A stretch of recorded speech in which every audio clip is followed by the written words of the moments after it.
दूरदर्शनच्या सखी सह्याद्री कार्यक्रमात सर्व दर्शकांचं मी मनपूर्वक स्वागत करते. मानवी जीवन हे प्रत्येकाला लाभलेलं एक वरदान आहे. प्रत्येकाचा जीवन जगण्याचा मार्ग वेगळा, त्यातले टप्पे वेगळे, परिस्थिती वेगळी, कौटुंबिक पार्श्वभूमी वेगळी, प्रत्येकाचा संघर्षही वेगळाच. एखाद्याच्या वाट्याला सुरुवातीपासूनच अगदी सुखद असा राजमार्ग येतो, तर एखाद्याच्या वाट्याला असंख्य अडचणी, संकट, अडथळे येतात. अनेक उतार-चढाव येतात, अनेक भलेबुरे अनुभव घ्यावे लागतात. पण त्यातून मार्ग काढत, संकटांवर मात करत, अडचणींवर मात करत, अडथळे ओलांडत पुढे जाण्यात आणि आव्हानं स्वीकारून पुढे जाऊन यशस्वी जीवन जगण्यातच खरं आयुष्याचं मर्म दडलेलं असतं. आज अशाच एका मैत्रिणीला आपण भेटणार आहोत. लहान वयापासून तर अगदी आत्ता म्हणजे आयुष्याच्या उत्तरार्धापर्यंत या माऊलीनं अनेक संकटं हसत हसत झेलली. परिस्थितीनं त्यांना अनेकदा पेचात टाकलं. प्रतिकूल वेळ अनेक वेळा आली, पण ही कणखर बाण्याची स्वयंसिद्धा कधीच डगमगली नाही. पुढे आलेल्या प्रत्येक आव्हानाचं संधीत रूपांतर करत त्या संधीचं त्या सोनं करत गेल्या. ही स्वयंसिद्धा आहे डॉक्टर सुरेखा ठक्कर. आकाशवाणी उद्घोषिका ते मोटिव्हेशनल स्पीकर, मानव संसाधन विकास कौशल्य प्रशिक्षक ते 3 वेगवेगळ्या विद्यापीठांची कुलगुरू असा थक्क करणारा प्रवास त्यांनी कुणाच्याही पाठबळाशिवाय एकटीनं पूर्ण केला आहे. स्वतःचा संसार एका हाती सांभाळला आहे, मुलांना घडवलं आहे, असं कृतार्थ आयुष्य डॉक्टर सुरेखा ठक्कर या जगलेल्या आहेत. आज त्यांना भेटून त्यांच्या प्रवासाविषयी त्यांच्याचकडून जाणून घेऊया. नमस्कार डॉक्टर सुरेखा ठक्कर. आपल्या या सखी सह्याद्री कार्यक्रमात मनपूर्वक स्वागत. नमस्कार. तुम्ही सुरुवात केली करिअरची आकाशवाणीमध्ये उद्घोषिका म्हणून सुरुवात केली. त्यानंतर तुमची दिशा वळणं इतकी वेगवेगळी येत गेली आणि ती सगळी वळणं तुम्ही यशस्वीरित्या पार केलीत. तर हा प्रवास कसा कसा होत गेला आणि तोही यशस्वीरित्या होत गेला. तर असं वाटतं की याची बीजं ना कुठेतरी लहान वयात बालपणात दडलेली असावीत. तर त्याविषयी सांगा आम्हाला. अगदी बरोबर. कारण माझं जे बालपण होतं ते विशेष सुंदर होतं. म्हणजे सुंदर असतंच बालपण प्रत्येकाचंच, पण माझं विशेष सुंदर असं मी का म्हणते की आमचे जे शिक्षक होते ते शांतिनिकेतनमधून ट्रेनिंग घेऊन आलेले आणि त्या ग्रुपने ती शाळा स्थापन केली आणि त्या शाळेचं नावही इतकं सुंदर होतं, जीवन साधना. आणि ती शाळा हे 1956ची गोष्ट. मी पहिल्या बॅचमध्ये जॉईन झाले. तर आमचे संस्कार, आम्हाला शिकवण्यात आलेल्या अनेक गोष्टी आणि माझी जडणघडण तिथून सुरू झाली. आणि ती आता मला जाणवतं की ते किती खोलवर ती सगळी रुजलं होतं सगळं आणि ते कसं कसं ते येत गेलं. अगदी तुम्हाला 1-2 उदाहरणं सांगते मी की आम्ही अगदी लहान म्हणजे अगदी 1ल्या-2ऱ्या वर्गात असताना आमची पिकनिक जाणार. आता तो काळ, त्या काळात काही प्लास्टिक आणि हे नव्हतं. तर आम्हाला सांगण्यात यायचं की मिठाईच्या डब्यामध्ये पुऱ्या आणि भाजी आणायची. भाजी फक्त कोरडी पाहिजे बटाट्याची आणि पुऱ्या तुपातल्या नसाव्यात. आम्हाला काही समजायचं नाही. घरून आपल्या सांगितल्याप्रमाणे आम्ही आपला डबा घेऊन जायचो. त्याच्यात पुऱ्या तेलातल्या पुऱ्या आणि बटाट्याची भाजी. पर्यटन स्थळी पोचल्यानंतर आम्हाला तिथे मोठी मोठी 2-4 भांडी अशी ठेवल्या जायची, बाया आणून ठेवायच्या आणि त्यामध्ये प्रत्येक मुलांनी भाजी ते टाकायची एका भांड्यात आणि दुसऱ्या भांड्यात पुऱ्या टाकायच्या. त्या सगळ्या मिसळल्या जायच्या आणि मग त्या वाटल्या जायच्या आणि त्यातून जे बिंबलं ते नंतर मला उमगलं. म्हणजे वेळ लागतो हे सगळं कळायला. तेव्हा जाणवलं की आपल्याला उच्च नीच हा भेद कळला नाही, जातीभेद कळला नाही किंवा या भिंतीच उभारल्या नाही गेल्या आमच्या मनात. दुसरी एक गोष्ट आजही आठवते ती अशी की शाळेत जी डायरी देतात, होमवर्क लिहायला वगैरे जी देतात, त्या डायरीत एक खालचा कॉलम असा होता की एक चांगलं काम करा आणि नोंदवा. रोज एक चांगलं काम करायचं आणि आम्ही लहान मुलं अगदी धडपडायचो, इकडे तिकडे जायचो आणि शेजारच्याचं अंगण झाडून दिलं, आंधळ्याला रस्ता क्रॉस करून दिला, पैसा सापडला रस्त्यात तर तो जाऊन देवळात टाकला, अशी आम्ही छोटी छोटी कामं करायचो. पण त्यानंतर जेव्हा शिक्षण क्षेत्रात आले किंवा विद्यार्थ्यांना मी शिकवायला लागले तेव्हा मला जाणवलं की या सगळ्या गोष्टी कशा आमच्यावर बिंबत होत्या, काही काही संस्कार आपल्यावर. ह्या अनेक गोष्टी आमच्यामध्ये तिथे त्या शाळेतून बिंबवल्या गेल्या. आणि दुसरं म्हणजे कलात्मकता आणि सौंदर्यदृष्टी यायला एक आणखी कारण होतं. याच बालपणात एक कुटुंब होतं तिथे बडोद्याला. साराभाई केमिकल्समध्ये ते जनरल मॅनेजर होते, नाडकर्णी नावाचे. तर त्या कुटुंबाला मूलबाळ नव्हतं, त्या कपलला. तर त्यांनी ठरवलं की मला अडॉप्ट करायचं. त्या काळात होतं तसं की आम्ही 4 भावंड. तर माझ्या आईला त्यांनी म्हटलं की एक तुझी मुलगी आम्हाला दे ना. आणि म्हणून मग ते मला दर शनिवार रविवार त्यांच्या घरी घेऊन जायचे. त्यांचं घर म्हणजे ऐस पैस. आमचं घर आम्ही साधारण मध्यमवर्गीय लहानसं घर, पण त्या काकूंचं घर एवढं मोठं, अगदी ऐस पैस स्प्रॉलिंग हाऊस म्हणतात तसं, मोठा बगीचा. आणि त्या बगीच्याला बागड नव्हती, त्या बागडीच्या ऐवजी मोगऱ्याची झाडं लागलेली अरे होती. वा. आणि सीझनमध्ये अगदी लडबडलेली ती झाडं फुलांनी. आणि मग ते नोकर सगळी ती फुलं टोपलीत जमा करायची आणि मी खेळायला गेले की त्या लॉनमध्ये ती फुलं पसरवायची. आणि त्यामध्ये अगदी मी राजकुमारीसारखी अरे वा. त्याच्यावर त्या फुलांमध्ये लोळायचे. आणि तिथून मला जाणवतं की ती सौंदर्यदृष्टी, काव्यात्मकता किंवा हे एक जे काही रसिक मन सुद्धा त्यातून हां, घडलं ते गेलं असेल. निर्माण होत गेलं हळूहळू. आणि ते लाडकोड अर्थात हे नंतर त्यांनी मला ॲडॉप्ट नाही केलं, म्हणजे जमलं नाही, ते माझे वडील नाही म्हणाले. पण एकंदरच या बालपणातले जे संस्कार झाले किंवा मूल्य जी जपल्या गेली ती फार कामी आली. अर्थातच आईवडिलांचं फार कॉन्ट्रीब्युशन होतं त्याच्यात. आमची आई खूप साधी, आणि आमच्या आईने शिकवलं की आपल्याजवळ एक पोळी असेल तर अर्धी पोळी काही द्यायला हरकत नाही, अर्ध्या पोळीनं आपलं पोट भरू शकतं. या पद्धतीची शिकवण आम्हाला लहानपणापासून मिळाली. खूप खरं तर समृद्ध बालपण तुम्हाला बालपण. जगता आलं. हो. पण नंतर मात्र खूप लहान वयात तुम्ही स्वतःच्या पायावर उभं राहण्याची धडपड सुरू केली. नंतर तुम्ही शिकलात मराठी माध्यमात, पण तुम्ही इंग्रजी भाषेवर इतकं उत्कृष्ट प्रभुत्व कमावलं. ते सगळं कसं होत गेलं? त्याची गंमत झाली. आम्ही जेव्हा बडोद्याहून इकडे आलो तेव्हा आम्हाला तिथे सांगण्यात आलं की नागपूरला ट्रान्सफर झाली. माझे वडील हिंदुस्थान लिव्हरला होते, त्यांची ट्रान्सफर व्हायची. तर त्यांची ट्रान्सफर झाली, आम्ही नागपूरला आलो. नागपूरला आल्यावर आम्हाला सांगण्यात आलं होतं की इथे गुजराती मीडियमची शाळा आहे. मी गुजराती मीडियममधून शिकलेले, आणि गुजरातमध्ये त्यावेळी 7व्या वर्गात अल्फाबेट सुरू व्हायचे, आणि Rama is a boy, Sita is a girl एवढंच इंग्लिश मला येत होतं त्यावेळेला. इकडे आल्यावर प्रश्न असा पडला की गुजराती माध्यमातली शाळा नाही, फक्त प्रायमरीपर्यंत एक शाळा होती, आणि त्यामुळे मला दुसरी मीडियम कुठली तरी घ्यावी लागणार. आणि मला मागासलेलं समजून 92-93% मार्क असलेल्या मुलीलाच मला सगळ्या शाळांमध्ये म्हटलं की आता 8वीत बसावं लागेल पुन्हा, म्हणजे रिपीट करावं लागेल. माझे अगदी रडून रडून हाल झालेले. मला वाटायचं आपण एवढे हुशार आणि मागच्या वर्गात कसं बसायचं. असं करता करता माझ्या आईने ओळख वगैरे काढली आणि आम्ही भिडे कन्या शाळेत गेलो नागपूरच्या.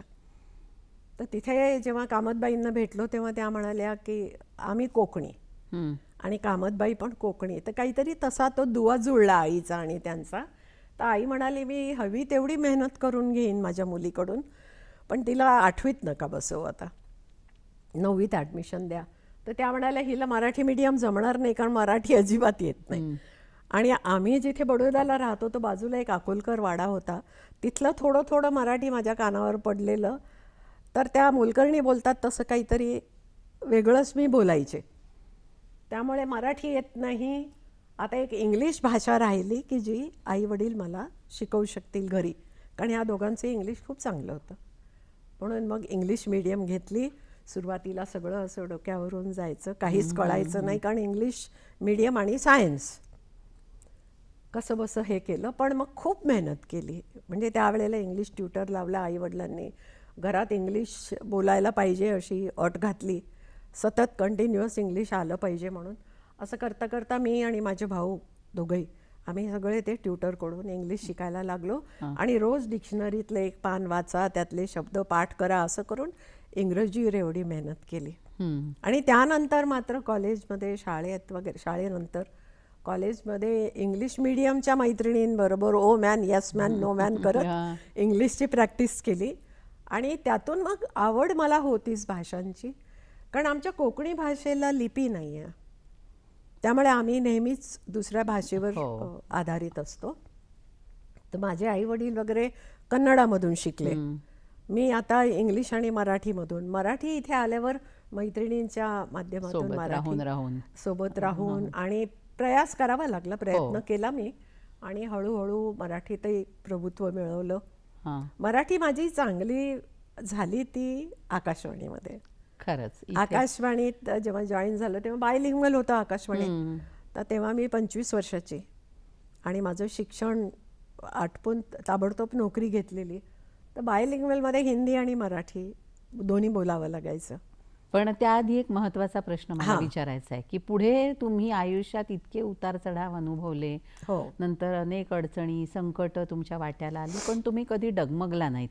तर मला असं वाटतं की तरुण वयात म्हणजे युवावस्थेत तुम्ही कॉलेजला असताना तुम्ही स्पोर्ट्समध्ये खूप ॲक्टिव्ह होतात. हो. तर जो खेळाडू असतो ना तर तो कुठल्याही संकटाला हिमतीने तोंड देऊ शकतो असं मला वाटतं. हो. तर ते कुठेतरी कारणीभूत ठरलं का तुमचं एक अगदी. स्पोर्ट्स हो. पर्सन असणं? हो, स्पोर्ट्स पर्सन असणं हे फार महत्त्वाचं ठरलं. कारण खेळाडू वृत्ती एकतर निर्माण होते आणि आपल्यामध्ये मेहनत करण्याची कपॅसिटी वाढते, मेहनत करण्याची तयारी असते स्पोर्ट्समध्ये. आणि आणखी एक शिकायला मिळालं की फेल्युअर हे तुमचं अखेरचं नसतं. म्हणजे फेल झाल्याबरोबर निराश व्हायचं, बसून जायचं असं नव्हतं होत. आणि स्पोर्ट्सची आमची सुरुवात सेकंड स्टँडर्ड दुसऱ्या वर्गापासून सुरू झालेली. म्हणजे मला आठवतं की दुसऱ्या वर्गात आमच्याकडे ए, बी आणि सी टीम्स असायच्या. सी टीमची मी कॅप्टन. चौथ्या वर्गात आम्ही मुंबईला खेळायला गेलेलो. म्हणजे तेवढ्या लहान वयापासून आमच्यामध्ये स्पोर्ट्स रुजवलेले आणि म्हणून मी 50+ वेटरनपर्यंत खेळले. आणि ती खेळाडू वृत्ती कुठेतरी कामी येते. म्हणजे स्पर्धात्मक असतो आपण हा भाग वेगळा, जिंकायचं आहे ही सायकोलॉजी पण वेगळी. पण त्या दृष्टीने पार्टिसिपेशन हे किती महत्त्वाचं आहे, मेहनत करणं किती महत्त्वाचं आहे, शिस्त किती महत्त्वाची आहे, डाएट कंट्रोल किती महत्त्वाचं आहे, ह्या सगळ्या गोष्टी स्पोर्ट्समधून शिकायला मिळाल्या. आणि मला वाटतं हरणं किंवा जिंकणं महत्त्वाचं नसतं हे पण कुठेतरी तिथे रुजवलं म्हणजे जात असावं पार्टिसिपेशन खेळाच्या महत्त्वाचं, मैदानावर. हां. भाग घेणं हे महत्त्वाचं, जिंकणं हरणं महत्त्वाचं नाही. आणि हरल्यानंतर आम्ही डबल उत्साहाने पुन्हा प्रॅक्टिस करायचो की अरे आपण हरलो, आता पुढच्या वेळेला जिंकायला पाहिजे. तर ती वृत्ती माझ्या कामी आली आयुष्यभर. म्हणजे आव्हान स्वीकारायचं, संधी मिळाली की ती वापरायची. हे सगळं स्पोर्ट्समधून रुजलेलं, संस्कारांमधून रुजलेलं हे माझ्या कामी आलं दरवेळेस. शिक्षण पूर्ण झाल्यानंतर प्रत्येक स्त्रीच्या आयुष्यात येतो तो एक विवाहाचा टप्पा आलाच असेल, हो. आला होता. तर त्याच्यानंतर मग तुम्ही आकाशवाणीत रुजू झालात का? मी जेव्हा रुजू झाले तेव्हा माझी मुलगी झालेली होती. हां. मुलगी 8 महिन्याची होती. पण त्याआधी मी कॉन्ट्रॅक्च्युअल करत होते विविध भारतीला. ती पण घटना अशी आकस्मिक झाली की मी ड्रामा व्हॉईस होते आकाशवाणीला. तर हिंदी नाटकं वगैरे करायला यायची आणि त्या काळात बिजोर नावाचे, गणेश प्रसाद बिजोर नावाचे असे प्रसिद्ध उद्घोषक आणि खूप चांगले नाट्यलेखक वगैरे होते. त्यांच्या एका नाटकात मला काम करायला मिळालं आणि त्या नाटकात एक थोडासा असा दुःखी रोल, ट्रॅजेडीचा रोल होता. तो मी केला. तर त्यांनी मला त्या नाटकानंतर मला म्हटलं, सुरेखा तुम रोती बहुत अच्छा हो, असं म्हणून खूप हसले होते ते.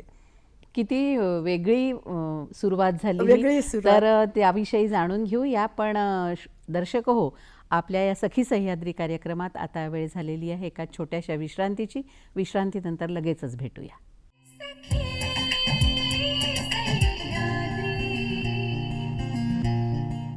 दर्शक हो, विश्रांतीनंतर दूरदर्शनच्या सखी सह्याद्री कार्यक्रमात पुन्हा एकदा तुम्हा सर्वांचं मनपूर्वक स्वागत. डॉक्टर सुरेखा ठक्कर यांच्याशी आपण बोलतो आहोत.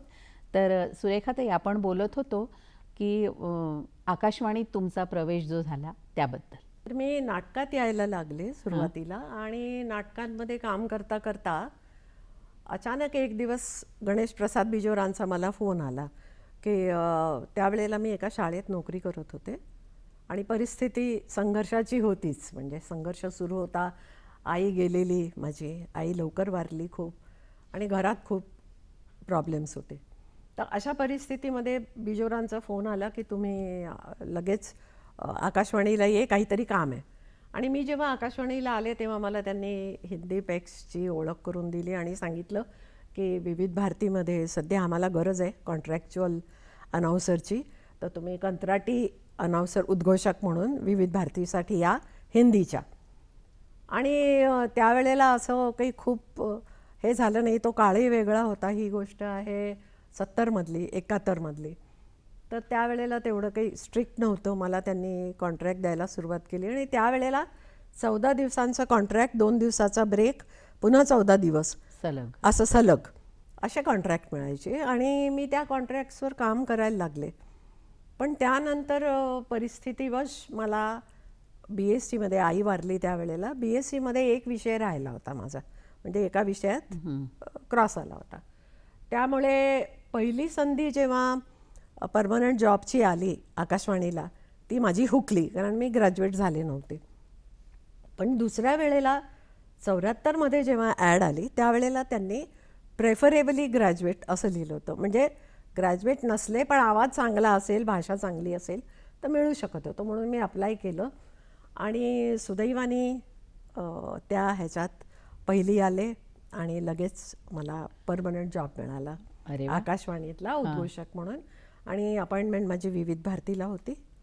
तिथून सुरुवात झाली. मग नंतर तुम्ही विविध भारतीला पण काम केलं. काही दिवस वनिता विश्व कार्यक्रम सांभाळलात. सुरुवातीला शिफ्ट ड्युटीज पण केल्यात. हो. तर कसे होते ते दिवस? 10 वर्ष मी शिफ्ट ड्युटीमध्ये काम केलं. हां. 10 वर्ष केल्यानंतर घरातली परिस्थिती अशी होती की मला शिफ्ट ड्युटीमध्ये येणं, मुलांना एकटं सोडून, माझ्या मिस्टरांची डेथ पण झाली. मग त्या सगळ्या परिस्थितीमध्ये मला शक्य नव्हतं शिफ्ट ड्युटीज करणं. म्हणून मग मी ऑफिसला बदल मागितला आणि वनिता विश्वाचं काम घेतलं, ज्याच्यामध्ये 10 ते 5 ड्युटी करायला मिळायची. आणि ते करता करता न्यूज रीडरची पोस्ट निघाली. प्रादेशिक बातम्यांमध्ये आपल्याकडे प्रादेशिक बातम्यांचं जे युनिट आहे त्या युनिटमध्ये न्यूज रीडरची पोस्ट होती, ट्रान्सलेटर कम न्यूज रीडर. तर मी अनुवादक म्हणून तिथे जॉईन केलं, अनुवादक आणि वाचक, समाचार वाचक आकाशवाणीतच आकाशवाणीतच. आणि मला प्रमोशन, मी मार्ग शोधत होते कुठेतरी ग्रो व्हायचा, म्हणजे कुठेतरी मला माझी इच्छा होती की कारण अडकून राहायचं नव्हतं. हां. आणि दुसरं असं की मी एकटी आहे, मला एकटीने मुलांना वाढवायचं होतं, तर ही एक महत्त्वाकांक्षा होती की आपण मोठं व्हायला पाहिजे. त्यामुळे माझं शिक्षणही मी सुरू ठेवलं होतं आणि हेही प्रयत्न करत होते. तर मी प्रमोशनसाठी प्रयत्न केला आणि न्यूज रीडर कम ट्रान्सलेटरची जी पोस्ट असते तर अनुवादक आणि समाचार वाचक म्हणून मी बातम्या वाचायला लागले. तर तोही बदल आकाशवाणीतच झाला. तिथे प्रमोशनल आणि तिथे मग 12 ते 7 ड्युटी. तर या सगळ्या अनुषंगाने मी तो बदल घेतला. पण त्याआधी तुम्ही जेव्हा उद्घोषिका म्हणून कार्यरत होतात तेव्हा तुम्हाला अतिशय प्रतिष्ठेचा असा आकाशवाणी वार्षिक पुरस्कार मिळाला. तर त्या कार्यक्रमाविषयी मला जाणून घ्यायचं आहे. आमच्या श्रोत्यांनाही, दर्शकांनाही आवडेल. तो सगळ्यात आनंदाचा भाग म्हणजे तो पहिला पुरस्कार होता आकाशवाणी नागपूरला. म्हणून पहिला असल्यामुळे भयंकर कौतुक झालं. म्हणजे माझं इतकं कौतुक की TV वर सुद्धा अभिनंदनाचा कार्यक्रम झाला, बाहेर सुद्धा लोकांनी खूप स्वागत केलं. कुठला कार्यक्रम होता तो? आणि तो कार्यक्रम, त्याचं नाव होतं साधूया संपर्क दुवा. आणि ते वर्ष संपर्क वर्ष होतं, म्हणजे इयर ऑफ कम्युनिकेशन त्या वर्षी, म्हणजे 83मध्ये, 1983मध्ये. तर माझ्या डोक्यात सहज आलं एकदा स्टुडिओत बसल्यावेळी की जेव्हा स्टुडिओ आपलं ट्रान्समिशन बंद होतं, प्रसारण आपलं क्लोज होतं, त्यावेळेला सगळे जे आवाज येतात मशीनचे आणि सगळे बंद होतात, शांत, सगळं शांत, म्हणजे अगदी शून्य आवाज, शून्य. तर त्यावेळी कसं तरी, म्हणजे क्रिएटिव्ह असतंच आपलं डोकं, काही ना काही सुरू असतं. त्यावेळेला माझ्या मनात आलं की आपण सतत हे ऐकत असतो आणि एकदम बंद झालं की, शून्य झालं की आपण बेचैन होतो.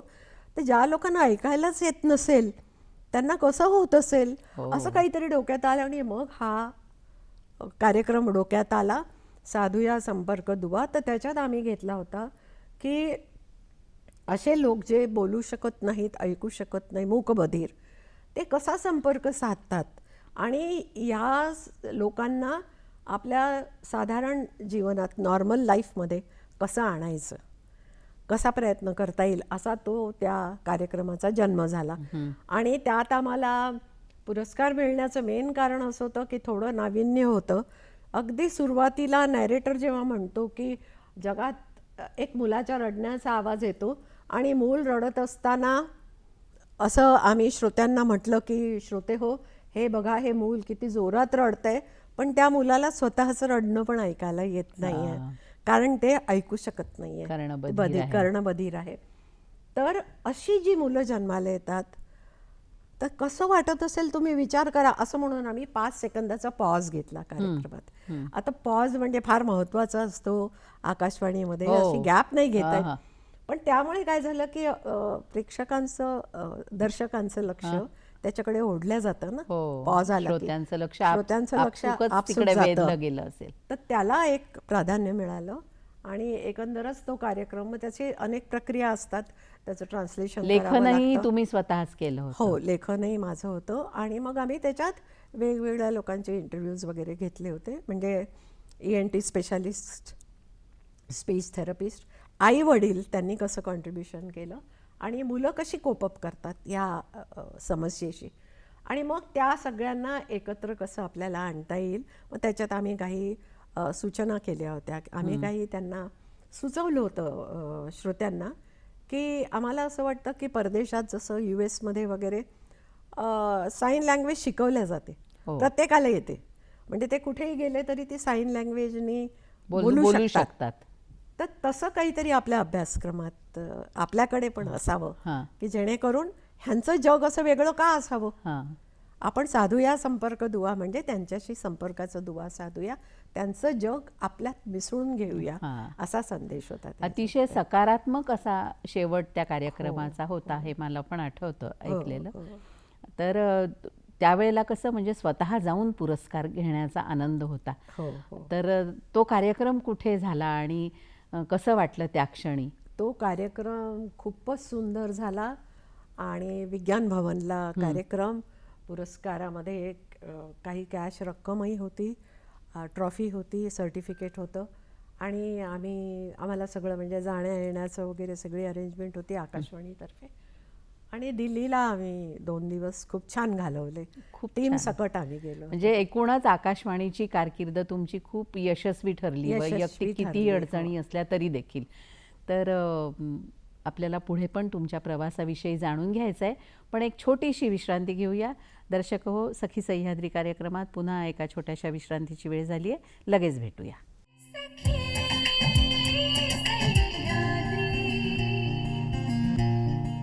दर्शक हो, दूरदर्शनच्या सखी सह्याद्री कार्यक्रमात पुन्हा एकदा आपलं मनपूर्वक स्वागत.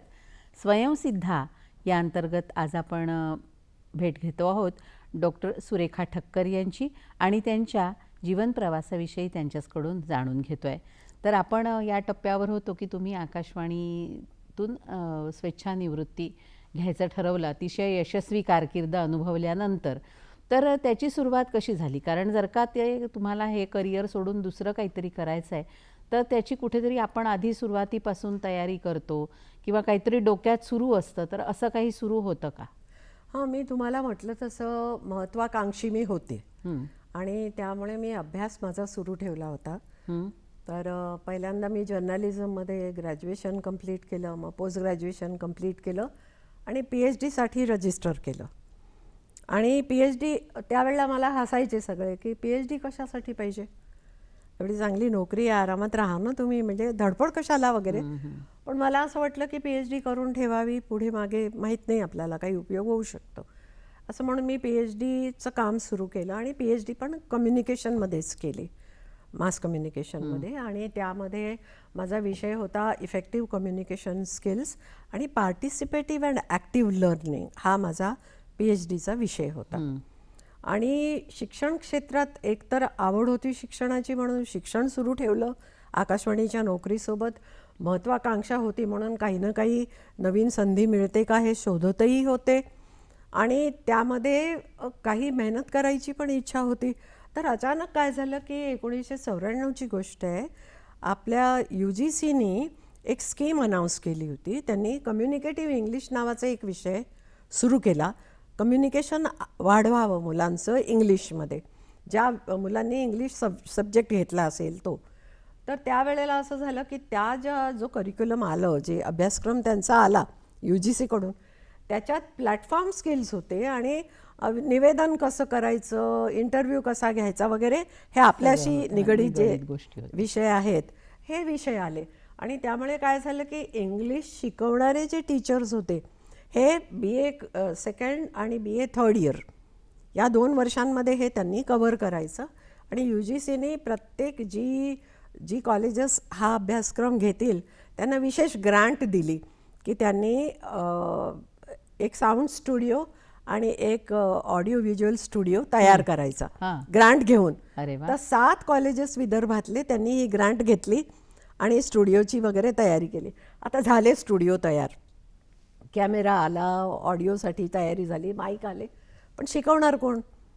तर हे शिक्षक सगळे ज्यावेळेला इथे नागपूर विद्यापीठात त्यांची मीटिंग झाली बोर्ड ऑफ स्टडीजची, त्यावेळेला सगळ्या शिक्षकांनी म्हटलं की हे विषय आम्ही नाही शिकवू शकत. आम्ही इंग्लिश शिकवू, फोनेटिक्स शिकवू, ग्रामर शिकवू, व्याकरण आम्ही सांगू, पण म्हणजे आम्ही भाषा शिकवू, पण ती मांडायची कशी आणि हे जे बोलायचं कसं हे आम्ही नाही शिकवू शकत.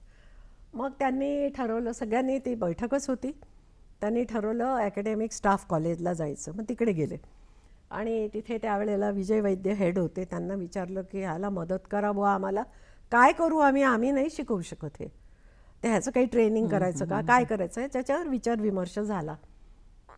तर त्यांनी सुचवलं की तुम्ही सुरेखाला भेटा, कारण इंग्लिशचा भाग होता, तिला भेटा आणि ती मदत करायला सदैव तत्पर असते, तिला तुम्ही भेटा. तर हे 5-6 शिक्षक, त्यात लाखनीचे होते, गोंदियाचे होते, भंडाऱ्याचे होते, आपल्या नागपूरचे 2 SFS कॉलेज, इस्लप कॉलेज, असे 7-8 शिक्षक, सगळं शिष्टमंडळ सगळं आकाशवाणीला आले. आणि माझी वेळ घेतली होती, मग ट्रान्समिशन संपल्यावर त्यांना भेटले. तर त्यांनी ती अडचण सांगितली, तुम्ही शिकवू शकता का?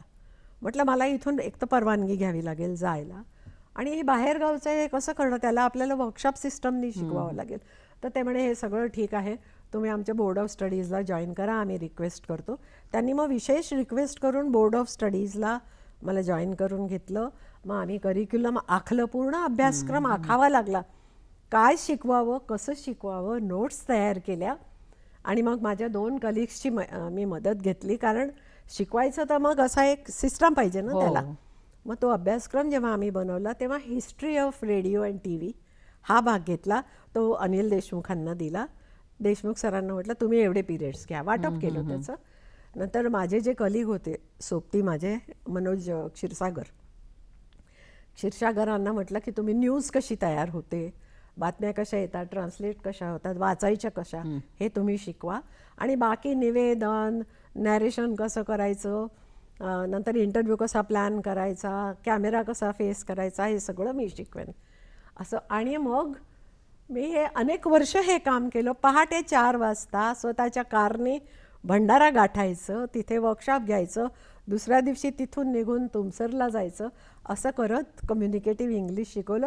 पण अतिशय आनंद मिळाला त्यात, खरंच समाधान खूप मिळालं की त्या खेड्यातली मुलं जेव्हा हे वर्कशॉप कंप्लीट करतात आणि त्यांना एक लास्ट प्रेझेंटेशन डे ठेवायची मी वर्कशॉप कंप्लीट झाल्यानंतर, आणि मग ती मुलं जेव्हा माईकवर येऊन इंग्लिशमधून बोलतात, निवेदन करतात किंवा एखादा टीचरचा इंटरव्ह्यू घेतात, ते पाहण्याची जी मजा. आणि मला ते सगळे जे शिक्षक होते ते म्हणायचे की आमची मुलं सगळी ट्रान्सफॉर्म झाली. हो, कारण हे त्यांना संधी मिळाली माईकवर बोलणं, किंवा कॅमेऱ्यासमोर कॅमेरा कसा फेस करायचा, किंवा पॉवर पॉईंटच्या स्लाइड्स कशा प्रेझेंट करायच्या, प्रेझेंटेशन स्किल्स, हे सगळं शिकवण्याचा प्रचंड आनंद मिळाला. आणि त्यामुळे शिक्षण क्षेत्रात नकळत माझा प्रवेश झाला. म्हणजे मी मघाशी जे म्हटलं की प्रत्येक जे पुढे आव्हान येतं त्याचं तुम्ही संधीत रूपांतर करता आणि त्या संधीचं सोनं करता. खरोखरच या संधीचं सोनं झालं, कारण ते विद्यार्थी घडले त्यातून, त्यांचा खूप फायदा झाला. म्हणजे आजही भेटतात विद्यार्थी की तुमच्यामुळे आम्हाला कॉन्फिडन्स आला इंग्लिशमधून बोलायचा. खरंच ही अशी चौफेर वाटचाल सुरू होती तुमची. त्याचबरोबर तुम्ही नॅचरोपॅथीच्या पण डॉक्टर झालात, त्याविषयी सांगा. ती गंमत अशी होती की काहीतरी डोक्यात होतं की डॉक्टर आपल्या नावापुढे पाहिजे, असं काहीतरी असतं ना, महत्त्वाकांक्षा होती. आणि सगळ्यात महत्त्वाचं असं होतं की मला सारखं वाटायचं की मुलांना वडील नाही आहेत. आता मुलं सांगतात ना, माझे बाबा अमके, माझे बाबा तमके, तर मला वाटायचं की माझ्या मुलांनी माझी आई अशी, माझी आई अशी असं म्हणावं, असं माझं कर्तृत्व असलं पाहिजे. त्यामुळे माझं शिक्षण सुरू ठेवलं आणि PhD पर्यंत मी तशीच पोचले त्याच ह्याच्यातून. तर असं करत करत जेव्हा मी जात होते तेव्हा अनेक संधी, कुठली पण संधी आली की मी ते आव्हान म्हणून स्वीकारायचं आणि मग पुढे जायचं, हे असंच करत गेले. त्यामुळे मी करू शकले हे सगळं. पण मग ते नॅचरोपॅथीचा कोर्स पूर्ण हां, तर मग झाल्यावर नॅचरोपॅथीचं इथेच की डॉक्टर लावायचं नावापुढे. हं. तर डॉक्टर PhDला वेळ होता, कारण सुरुवातच होती फक्त, कारण ते क्वेश्चनेअर अमकं ढमकं बरीच कामं होती. तर मी नॅचरोपॅथी सुरू केलं. त्याला एक कारण झालं आणि तशी सुरुवात झाली. आकाशवाणीला विविध भारतीमध्ये ड्युटी करत असताना रात्रीची एक दिवस अचानक पूर्ण कन्सोल असा मला असं वाटलं तरंगतोय. म्हणजे मी अशी जशी पायलटसारखी बसली आहे आणि हे सगळं कन्सोल असं वर येतंय असं मला वाटायला लागलं आणि जीव कासावीस झाला. मी लगेच मग इंटरकॉमवरून ड्युटी ऑफिसरला फोन केला की मला कसं तरी होतंय, मला कळत नाही आहे. तर त्यांनी लगेच कार अरेंज केली आणि आपल्या एमर्जन्सी CGHS हॉस्पिटलला मला नेलं. तिकडे गेल्यानंतर डॉक्टरांनी चेक केलं तर माझं BP वाढलेलं आणि माझं वय त्यावेळेला काही खूप नव्हतं, 36 वगैरे असेल. इतकं कसं काय आपलं BP वाढलं? तर डॉक्टरांना म्हटलं, तर डॉक्टर म्हणाले, हे असं पहिल्यांदा झालंय का? म्हटलं हो. तर ते म्हणे, मी तुम्हाला औषध देऊ शकत नाही, कारण औषध दिलं की BP घसरेल. त्यामुळे तुम्हाला मेडिटेशन आणि हे सगळं असं काहीतरी, म्हणजे अशी निसर्गोपचाराची सुरुवात झाली आणि मग मी शोधायला लागले कुठे शिकता येईल. पुन्हा एकदा दर्शक हो, वेळ झालेली आहे एका छोट्याशा विश्रांतीची. भेटूया पुन्हा.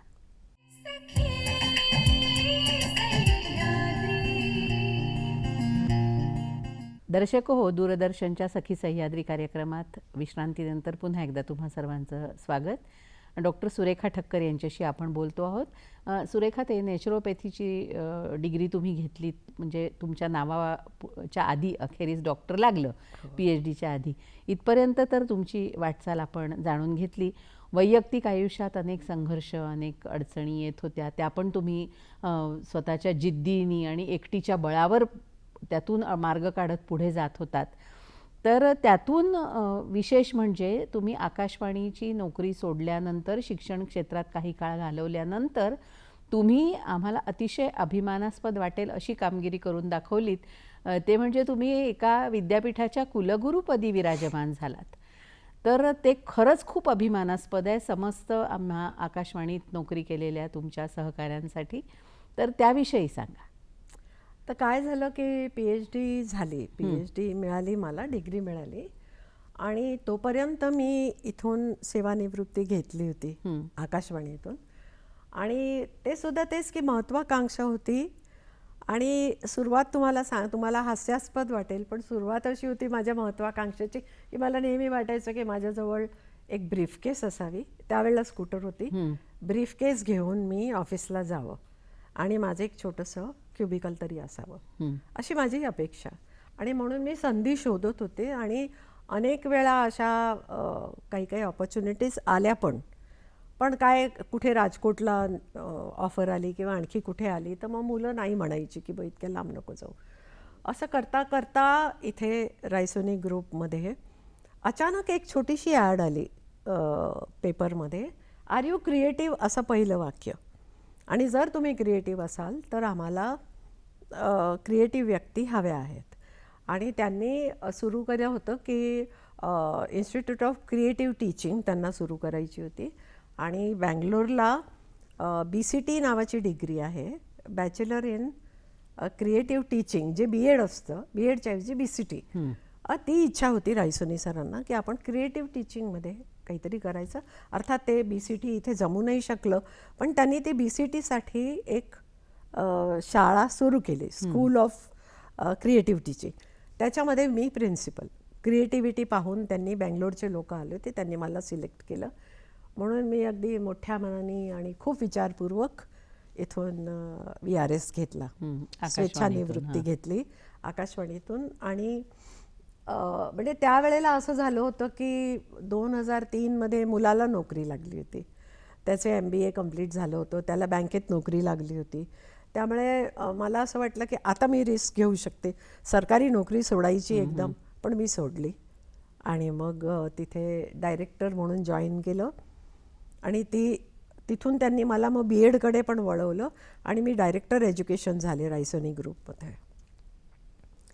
तिथे असताना आम्ही एक ॲडवायझरी बोर्ड निर्माण केला होता, ज्यामध्ये आम्ही वेगवेगळे एक्सपर्ट्स बोलवले, अनेक कुलगुरूंना बोलवलं होतं त्या पर्टिक्युलर कॉन्फरन्ससाठी. आणि त्यामध्ये मी रायपूरला मुलगा असल्यामुळे जात येत असे, तिथे डॉक्टर रमणा म्हणून आहेत, त्यांना भेटले होते आणि मी खूप प्रभावित झाले होते त्यांच्या एकंदरच आहेत. ते ऑक्सफर्ड एज्युकेटेड, त्यांचं बोलणं, त्यांचं नॉलेज हे लक्षात आलं होतं माझ्या. तर त्यांचं नाव मी रायसोनी सरांना सुचवलं की ॲडवायझरी बोर्डमध्ये त्यांना बोलवू आपण. तर असे 7-8 एक्सपर्ट्स आमच्याकडे आले. तर त्यावेळेला रायसोनी सर मला म्हणाले की आपल्या रायसोनी ग्रुपचं प्रेझेंटेशन तुम्ही करायचं. आणि त्यावेळची गोष्ट ही 2008ची. तेव्हा अगदी हे व्हिडिओ वगैरे इतकं सोपं नव्हतं, म्हणजे मोबाईलवर वगैरे पटकन रील्स बनवायच्या वगैरे. तर त्यावेळेला आमच्या कम्प्युटरवाल्याची मदत घेऊन व्हिडिओग्राफरची व्हिडिओज काढले, त्याच्या बेसिसवर प्रेझेंटेशन केलं, पॉवरपॉईंट स्लाईडमध्ये ते व्हिडिओज टाकले. असं करून एक सुंदर प्रेझेंटेशन आमच्या ग्रुपचं मी केलं. त्यात माझा फायदा, अर्थात त्यावेळेला निस्वार्थपणे सगळं केलेलं, त्यावेळेला फायदा असा झाला की रमणा सरांनी मला पाहिलं आणि हेरलं. संध्याकाळी जेव्हा कार्यक्रम संपला त्यावेळेला ते मला म्हणाले की are you ready to go to Raipur. तर म्हटलं काय आहे रायपूरला. तर ते म्हणे आम्ही युनिव्हर्सिटी तयार करतो आहे रायपूरला, तिथे अनेक प्रॉब्लेम झालेले आहेत, पण आमची जमीन सरकार मागतं आहे परत, ते काही प्रोजेक्टमध्ये येते आहे, तर ती अधिग्रहित करणार आहे सरकार आणि अनेक इश्यूज आहेत, तर are you ready to take a challenge. तर मी म्हटलं की हो. आणि सगळ्यात मोठा स्वार्थ काय होता की मुलगा तिकडे आहे, रायपूरला जाता मला रायपूरला जाता येईल, आणि म्हणून मी ते स्वीकारलं. 2008मध्ये मी जॉब सोडला इथला रायसोनीमधला. तोवर मी 5 वर्ष तिथे काम केलेलं होतं. सरांची अजिबात इच्छा नव्हती सोडायची, पण मग सर म्हणाले ठीक आहे, प्रगती होती आहे तुमची, तर तुम्ही जा, असं म्हणून मी तिकडे गेले. पण त्यावेळेला लगेच मला कुलगुरुपद मिळालं नाही. मला 3 वर्ष संघर्ष करावा लागला. जमीन सोडवणं, दुसरी जमीन घेणं, म्हणजे ही अधिग्रहित झालेली जमीन त्यांना देणं सरकारला, त्याच्याऐवजी दुसरी जमीन घेणं, तिथे डेव्हलपमेंट प्लॅन सँक्शन, म्हणजे फ्रॉम स्क्रॅच ज्याला म्हणतो आपण, अगदी सुरुवातीपासून डेव्हलपमेंट प्लॅन्स, आर्किटेक्चरल प्लॅन्स करणं, बजेटिंग करणं, हे सगळं करून एक युनिव्हर्सिटीची पहिली बिल्डिंग तयार झाली. मग विधानसभेत ते जातं, विधानसभेत बिल मंजूर होतं युनिव्हर्सिटीचं. ती सगळी प्रक्रिया मला करता आली. म्हणजे अगदी सुरुवातीपासून पायाभरणी तुम्ही केली. हो, तेवढं करता आलं. म्हणजे अक्षरशः ते पायाभरणीच म्हणावी लागेल. अक्षरशः पायाभरणी जेव्हा झाली, ते कलश ठेवले आम्ही, आणि जेव्हा भूमिपूजन झालं, हे सगळं मला करता आलं. आणि त्यानंतर पहिली व्हाईस चान्सलर, कुलगुरू पहिली मी झाले. खूप छान. किती म्हणजे मोलाचा आणि भाग्याचा क्षण आहे तुमच्या आजपर्यंतच्या वाटचालीनंतर. मला नंतर मात्र वाटलं की खरंच आपण हे जर चॅलेंज घेतलं नसतं, घाबरले असते, अरे नाही रे बाबा, कारण मला लिगली वगैरे पण म्हणजे खूप 3 वर्ष खूप संघर्ष करावा लागला. लिगली वाद घालावं लागलं कोर्टात. रायपूरहून बिलासपूरला रोज जायचे कोर्टात, 100-150 किलोमीटर रोज जाणं आणि पुन्हा परत येणं, हे सगळं केलं. आणि त्यातून जेव्हा तेव्हा मिळालं ते, आणि सरांनी जेव्हा ते कुलगुरुपद दिलं मला, तेव्हा म्हणजे मला वाटलं सार्थक झालं, सार्थक झालं खरोखर. आणि त्यातून नंतर विद्यार्थ्यांच्या भल्यासाठी बरंच काही तुम्हाला तिथे करता मला आलं. खूप काही करता आलं. नवीन युनिव्हर्सिटी असल्यामुळे त्याच्यात आम्ही एक नवीन वर्टिकल सुरू केलं होतं, त्याच्यात काही करता आलं. त्याच्यानंतर कुलगुरू म्हटल्यावर पहिली कुलगुरू, त्यामुळे इनॉग्रल त्यांचे नवीन उद्घाटनाचे कार्यक्रम. आणि अक्षरशः माझे जे चेअरमॅन सर होते ते अक्षरशः एका भाषणात तर म्हणाले की ही आमच्या विद्यापीठाची आई आहे. She is a mother of our university.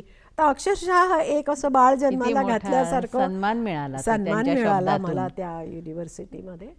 आणि तिथे 5 वर्ष काम केलं मी. 3 वर्ष तयारी आणि 2 वर्ष ॲज अ कुलगुरू म्हणून. आणि त्यानंतर दुसरी ऑफर आली बिलासपूरला दुसऱ्या युनिव्हर्सिटीमध्ये. अरे तिथे वा. हां. आणि एकदा तुमची सुरुवात झाली की मग पायऱ्या फक्त चढायच्या असतात. थोडा म्हणजे संघर्ष हळूहळू कमी होत जातो. मला दुसरी ऑफर आली बिलासपूरला. तिथे गेले. ती युनिव्हर्सिटी 5-6 वर्ष चाललेली होती. तर मला तो अनुभव पण हवा होता. नवीन युनिव्हर्सिटी तयार करणं, सुरू करणं. आणि प्रस्थापित विद्यापीठ कसं असतं, त्याला UGCची परवानगी मिळालेली, ती कशी शिकायला मिळतं. म्हणून मला शिकायला मिळालं. आणि अर्थातच खूप आर्थिक लाभही असतो. कुलगुरू पदावर गेलं की भरपूर पगार मिळाला, जे माझ्या स्वप्नातही नव्हतं. आणि कुलगुरू म्हटलं की कॅम्पसमध्येच बंगला, कॅम्पसमध्ये तुम्हाला गाडी, म्हणजे कॅम्पसमध्येच बंगला असूनही त्यांचं म्हणणं पायी नाही यायचं, तुम्ही कारमध्ये यायचं. ड्रायव्हर पासून मेड पासून सगळं खूप छान. आणि शेवटचं टेन्युअर मग कलकत्त्याला. पुढच्या प्रवासाविषयी पण जाणून घेऊया. पुन्हा एकदा वेळ झालेली आहे दर्शक हो एका छोट्याशा विश्रांतीची. विश्रांतीनंतर लगेच भेटूया.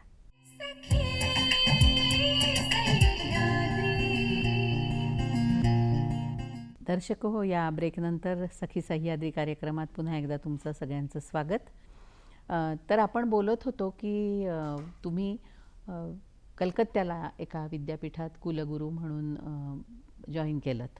तर कलकत्त्याचा अनुभव कसा होता हे पण थोडक्यात सांगा आम्हाला. याविषयी अजूनही तुमच्याकडून बरंच काही जाणून घ्यायचं आहे. हो, कलकत्त्याला ती जी ऑफर होती ती मी घेतली की एकतर विद्यापीठ सुरू करण्याची प्रक्रिया कळली, दुसरं म्हणजे रनिंग युनिव्हर्सिटी कशी असते, कशी चालत असते ते शिकायला मिळालं. आणि आता तिसरा अनुभव म्हणजे मेट्रो सिटीचा, मोठ्या शहरात महानगरात जाऊन कसं काम करता येईल, म्हणून मी मग ते स्वीकारलं होतं कलकत्त्याचं. तर कलकत्त्या म्हणजे सिटीच्या जवळ बारासात नावाचं एक गाव आहे, तिथे हे युनिव्हर्सिटी होती. आणि त्याचं महत्त्वाचं म्हणजे बारासात हे असं एक गावच होतं आणि तिथे मोठा कॅम्पस, त्यांचं 100 एकर जमीन होती आणि खूप प्रचंड मोठं काम होतं. तिथे मात्र मुलं रुरल बॅकग्राऊंडची यायची, खेड्यापाड्यातली बरीच मुलं यायची. त्यांच्यासाठी बऱ्याच सवलती तिथल्या चेअरमॅन सरांनी दिल्या पण होत्या. तर तिथे मला माझा जुना अनुभव कम्युनिकेशनचा कामी आला. मुलांना तयार करताना आम्ही कम्युनिकेशनचे क्लासेस सुरू केले. आमच्याकडे कम्युनिकेशनचे टीचर्स पण होते. मग आम्ही त्यांच्यासाठी वेगळे क्लासेस घ्यायचो, पर्सनॅलिटी डेव्हलपमेंटचे क्लासेस घ्यायचो, मुलांना इंग्लिश शिकवायचो. म्हणजे अक्षरशः कपडे कसे घालायला पाहिजेत, how to dress up, how to speak, how to face the interviews, हे सगळं आम्ही तिथे शिकवायचो. आणि तिथे आणखी एक असं झालं की या 2 वर्षात मी 2 वर्ष तिथे होते आणि सगळे पालक जे होते ते सगळे बंगाली बॅकग्राऊंड, रुरल बॅकग्राऊंड त्यांचा, खेड्यापाड्यातून वगैरे यायची मंडळी. आणि आली की धडाधड बंगालीमधून सुरू करायची. मला काही त्यांचे प्रॉब्लेम सांगायचे असले, मुलं हॉस्टेलला, त्यांनी सुरू करायचं आणि मी आपलं हिंदीतून उत्तर द्यायची. ते थोडेसे भिचकायचे, कारण हिंदी आणि इंग्लिश बोलायला लागलो की त्यांना जरासा परकेपणा वाटायचा. मग मला जाणवलं की मोडकं तोडकं का होईना आपण बंगाली बोलायचं, म्हणून मी बंगाली बोलायला लागले. आणि एका कार्यक्रमात तर मी लिहून नेलं, देवनागरीत लिहिलं आणि मस्त बंगालीमध्ये एक भाषण दिलं. आणि त्यावेळेला त्याच भाषणात मी अनाऊन्स केलं की पुढच्या वर्षी जेव्हा मी बोलेन तेव्हा मी पूर्ण बंगालीमध्ये, शुद्ध बंगालीमध्ये भाषण देणार, असं म्हणून मी त्या बंगाली भाषेवर हळूहळू प्रभुत्व मिळवलं. बोलत गेले. प्रत्येक अशी बंगालीमध्ये बोलायचे, मोलकरीण असेल, लिफ्टमन असेल, सगळ्यांशी ड्रायव्हर असेल, असं करता करता बंगाली शिकायला मिळालं. आणि त्यामुळे तो जो पालकांचं प्रेम मिळालं, मुलांचं प्रेम मिळालं. आणि कॅम्पसमध्ये राहत असल्यामुळे रात्री बेरात्री मी त्यांना अवेलेबल असायची, मुलांकडे लक्ष द्यायची. मुलांना रात्री बेरात्री जाऊन इन्स्पेक्शन असायचं. मुलं अक्षरशः घाबरायची, मॅडम येतील, नाही तर सिगरेट वगैरे फुंकतात ना मुलं, आता तरुण मुलं असतात. मग अन्न वाया जातं म्हणून मग त्यांना म्हणायची की तेवढंच अन्न घ्या, प्लेटमध्ये तुम्ही वाया घालवता. एक दिवस एक कार्यक्रम ठेवला मी की बघा किती अन्न वाया जाते. ड्रमच्या ड्रम भरून अन्न चाललं होतं, म्हणजे जे वाया गेलेलं अन्न असतं ना, उरलेलं. मग असं ट्रेनिंग, तर त्याच्यात एक समाधान असतं आपल्याला की म्हणजे आपण पुन्हा एकदा ही जी संधी मिळाली त्याचं सोनं केलं त्याचंही तुम्ही. सोनं झालं. आणि आता बघता बघता वयाची 70 जवळ आली असेल किंवा 65 उलटली असेल, उत्तरार्ध आयुष्याचा, पण त्याही वयात तुम्ही स्वस्थ बसला नाहीत. नाही. अडचणी कितीही होत्या वैयक्तिक आयुष्यात हो. तुमच्या, पण घाबरून स्वस्थ बसणारे मुळात तुम्ही नाहीच. नाहीच. मार्ग काढत जाणं. तर नंतर मग आता तुम्ही जे सुरू केलं आहे काम, ते एकतर मोटिवेशनल स्पीकर आणि HR ट्रेनर. हो. तर त्याविषयी ह्याचं असं झालं की 99 मध्ये मी म्हणजे हे शिकवलं पहिल्यांदा, मी सांगितलं ते कम्युनिकेटिव्ह इंग्लिश. त्याच्यानंतर 99 पासून पहिली सुरुवात माझी झाली NADP मध्ये, हे जे national academy for defence production. आजही मी तिथे जाते शिकवायला ॲज अ ट्रेनर, म्हणजे प्रशिक्षक म्हणून तिथे जाते. आणि सगळे जे HRचे मॉड्यूल्स आहेत, मानव संसाधनाचे, ते सगळे मॉड्यूल्स मी घेते. ऑर्गनायझेशनल बिहेवियर, पॉझिटिव्हिटी, EQ आणि महत्त्वाचं म्हणजे स्ट्रेस मॅनेजमेंट. हो, ते कारण फार महत्त्वाचं आहे आजच्या काळात. महत्त्वाचं. आणि स्ट्रेस मॅनेजमेंटमध्ये स्ट्रेस मॅनेज कसा करायचा, स्ट्रेस तयार कसा होतो, तो मॅनेज कसा करायचा, आणि तिथून शेवटी योगनिद्रेपर्यंत मी त्यांना शिकवते की आपल्याला हे सगळं करावं लागतं, तरच आपलं आरोग्य ठीक राहील आणि आपल्याला कामं करता येऊ शकतील. हे सगळं मी शिकवत असते आणि हे ट्रेनिंग आजही सुरू आहे. आणि या ट्रेनिंगमुळेच 2021 मध्ये, म्हणजे मी कुलगुरू म्हणून रिटायर झाल्यानंतर रायसोनी सरांनी मला पुन्हा बोलवलं आणि इथे मी director school of academic leadership झाले. इथे आम्ही स्टाफ ट्रेनिंग करायचो. तिथे पण हे सगळे विषय मी शिकवत होते. एवढी प्रदीर्घ वाटचाल करून आल्यानंतर आज जेव्हा तुम्ही मागे वळून बघता, तेव्हा तुम्हाला काय वाटतं नेमकं? म्हणजे कृतार्थतेची भावना तर निश्चित असणार मनात, पण तरी देखील काही करायचं राहिलं किंवा आता काही पुढे करायचं आहे असं काही वाटतं का? आणि त्याचबरोबर आता आमच्या ज्या भगिनी आहेत, ज्या हा कार्यक्रम बघतायत, त्यांना तुम्ही प्रेरणा वाटेल असं काय संदेश द्याल? मला असं वाटतं की संघर्ष हा जीवनाचा फार मोठा भाग आहे. प्रत्येकाच्या आयुष्यात संघर्ष, फक्त संघर्षाची तीव्रता कमी जास्त असते किंवा संघर्षाचे प्रकार वेगवेगळे असतात. कोणाचा फायनान्शियल संघर्ष असतो, आर्थिक संघर्ष, कोणाचा आणखी संघर्ष, कोणाचा तब्येतीचा. पण जगावं हे लागणारच आपल्याला, हे आपण ठामपणे ठरवलं. आणि मग ठरवलं की असंच मिळमिळीत रडत मरत असं नाही जगायचं, आपण चांगलं जगायचं. आयुष्याच्या कुठल्याही वळणावर काही होऊ शकतं, काहीही संघर्ष येऊ शकतो, कुठलंही आव्हान येऊ शकतं. आणि आत्ता मी नुकत्याच केलेल्या एका कार्यक्रमात, मोटिवेशनल स्पीकर नव्हते मी, ट्रेनरच होते, प्रशिक्षक होते. आणि त्यावेळेला मी पॉझिटिव्हिटीबद्दल बोलत होते. तेव्हा मी हे सांगितलं की can you believe I have lost my son. मी त्यांना म्हटलं की तुम्ही विश्वास करू शकता का की मी नुकताच माझा मुलगा घालवलाय, पण मी आज उभी का आहे? कारण मला माहीत आहे की मी जर उभी राहिले तर मी एक उदाहरण म्हणून तुमच्यासमोर उभी आहे. तुम्हाला पण असंच उभं राहायचं आहे. पॉझिटिव्हिटी हीच असते की आयुष्यात आलेली प्रत्येक निगेटिव्हिटी बाजूला करायची आणि पुढे पुढे जायचं, मार्ग शोधायचा. आणि असतो मार्ग, चाललं की मार्ग सापडतो. आपण चाललोच नाही तर थांबून जाणार. खरंच खूप छान सांगितलं. तर डॉक्टर सुरेखा ठक्कर, तुमच्या या मुलाखतीतून निश्चितच आमच्या दर्शकांना काहीतरी प्रेरणेची एक बीजं मिळतील आणि त्यांचीही वाटचाल ते अधिक जोमानं पुढे करू शकतील, ही खात्री आहे. तर आजच्या या कार्यक्रमात आपण आलात, सहभागी झालात, तुमचे इतके छान अनुभव सांगितलेत, वाटचालीविषयी आम्हाला जाणून घेता आलं. नक्कीच खूप मोठी उपलब्धी आहे ही आमच्या दर्शकांसाठी, आमच्यासाठी. तर दूरदर्शनच्या वतीनं मी आपले मनपूर्वक आभार मानते. धन्यवाद. नमस्कार. मनपूर्वक आभार.